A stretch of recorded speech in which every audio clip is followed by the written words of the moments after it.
लक्ष्मी के स्वागत, शुभ दिन एलै दिवाली ना।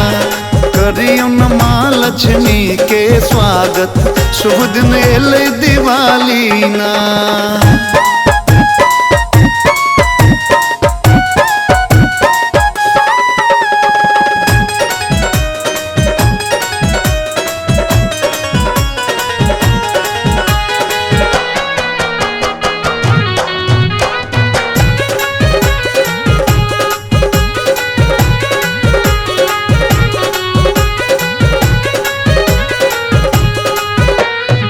निपल अंगना अर्पण पारल, धूप दीप नैवेद्य पसारल। हाँ निपल अंगना अर्पण पारल, धूप दीप नैवेद्य पसारल। संगे थिनना गणपति संगे थिनना, संगे थिनना गणपति संगे थिनना। कि करियो न माँ लक्ष्मी के स्वागत, शुभ दिन एलै दिवाली ना। कि करियो न माँ लक्ष्मी के स्वागत, शुभ दिन एलै दिवाली ना।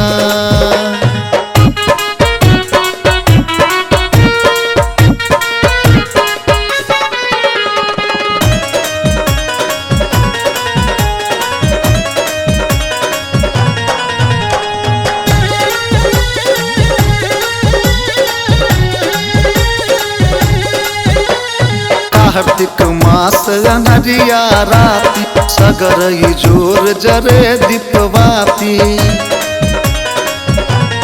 हाँ कार्तिक मास अनहरिया राती, सगर जोर जरे दीपवाती। अन्न धन देथिन ना मैया, अन्न धन देथिन ना, अन्न धन देथिन ना मैया, अन्न धन देथिन ना। कि करियो न माँ लक्ष्मी के स्वागत, शुभ दिन एलै दिवाली ना। कि करियो न माँ लक्ष्मी के स्वागत, शुभ दिन एलै दिवाली ना।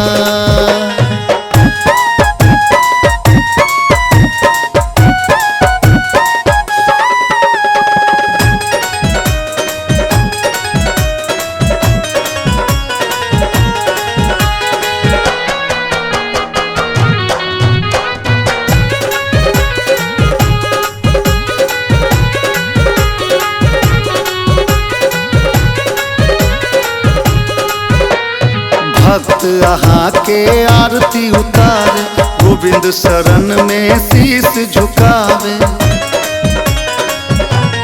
हाँ मुकेश मनीषा आरती उतारे, भक्त शरण में शीश झुकावे। आशीष देथिन ना सबके, आशीष देथिन ना, आशीष देथिन ना। कि सबके आशीष देथिन ना। कि करियो न माँ लक्ष्मी के स्वागत, शुभ दिन एलै दिवाली ना। कि करियो न माँ लक्ष्मी के स्वागत, शुभ दिन एलै दिवाली ना।